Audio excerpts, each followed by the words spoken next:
Thank you. Hey guys, welcome to my channel. Another vibe, another day. So, murabiona turi kumazi, to the beach. Twagiye to enjoy our lives. Twagiye to enjoy ubuzima. But the life is too short. We have to enjoy. So, naje kumazi do. Ayu Turino. Do mwayibonye bite? Nazanye ni team.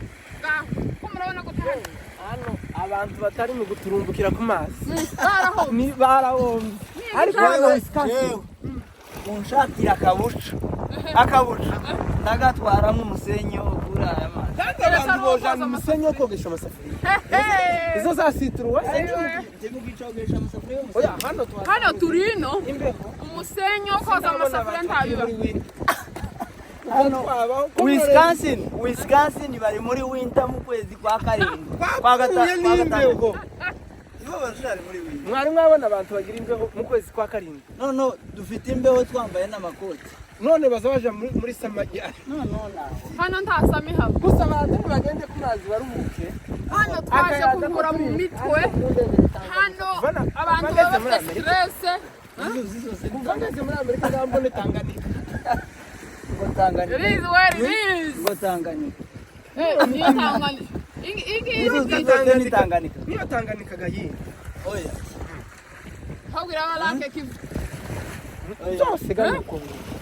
Irabiyi. Ake kano ka lake na ka hino. Akanga ni Wisconsin lake. Yes. Ni Wisconsin. Ni kivuca muri Wisconsin. Iwacu ko twacikanye Kivu kubera ko ari iyo muri Kivu. Iyi no turayiti. Oya yiga ni inyanja mu rurimi rwacu. Ni inyanja.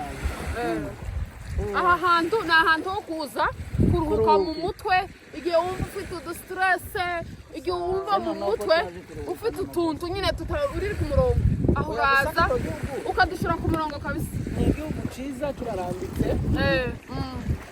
Reba biriya bibira bihari. Peza kinga sitanu sikamwe ngo nimara n'injiri bishaka. Ariko uzi waragiye ukaza ko gushora ka. Reba hano uburyo hameze neza ikaze ziriko zishokera. Subira muri aya magambo wa mukobwa. Kuva nawe Subira muri aya magambo gukubite kino kiti. ibaze. Ndagukubita kino kibanga. Ikanga nkari ku mazi. Yasubiremo. Turino tugomba kuza ku mazi. Ngo waje kwigira gute? Naje kuvura stress kwa tugwara two mu mutwe. No, igihugu. Wa mugabo ngo aramukubita. Iki si igihugu kuryoherwa n'ibiwacu ni mu minembwe dutaha. Tuzoza ngo tuze kwicara ku mazi. Hari umugabo wabonye cyangwa se uyu mugabo afite tegera. Aryoherwa ku nyanja. Uyu mugabo avuze ijambo. Ku musenyi. Uyu mugabo avuze ijambo. Iki giti no kibakubita muzehe uyu mugabo kabavogereza runo ruzi mugahurukira neza hehe ikandara mwoja bukira uyu mugabo avuze ijambo banza wumva ijambo uvuze ntura kuryumva mwoja bukira mu bibogobogo bango wumva ijambo hapani bubembe mu bibogobogo umusaza aravuze ngo imuhira aha saho kuryohereza ubuzima saha ikigomba kororega iwacu. ngo tugomba kuryohereza ubuzima iwacu mu minembwe aravuze ngo dutahe ngo ibintu byo kuvuga ngo twaje ku mazi hano tubireke. Amazi ngo izo faranga nyarinje guta hano amazi ngo ni za minembwe. Siko kuri Kwanza no mazi arasa narimo amavuta. ni ibirohwa.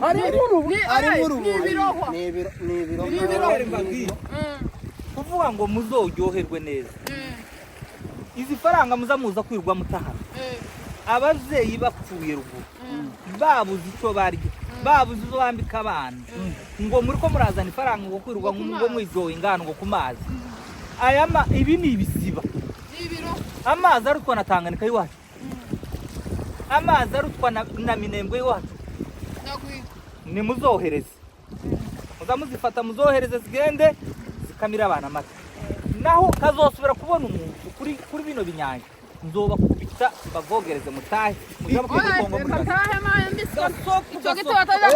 Abantu jewe ndagiye icyo gitebo ndakinkomye abantu bakore subscribe kuri channel ya Jolie TV show cyane nibareke mugende musapoting uyu musapoting kandi abantu bakomeze bibuke iwacu bakomeze bibuke ndetse abantu batahe akurareba ngo abantu batari abarobyi ngo baraza kwicara ku nyanja oya twabaye se ba Petero oya na Petero barabarobyi mungu mureke dutaha na Petero nibo barabarobyi naho twebwe ariko akayaga twari tubumviye nubwo ariko tubumviye akayaga hari inde kuvana winter yo mu kwa gatandatu kuva navuka abantu bogira n'abanyamuramzi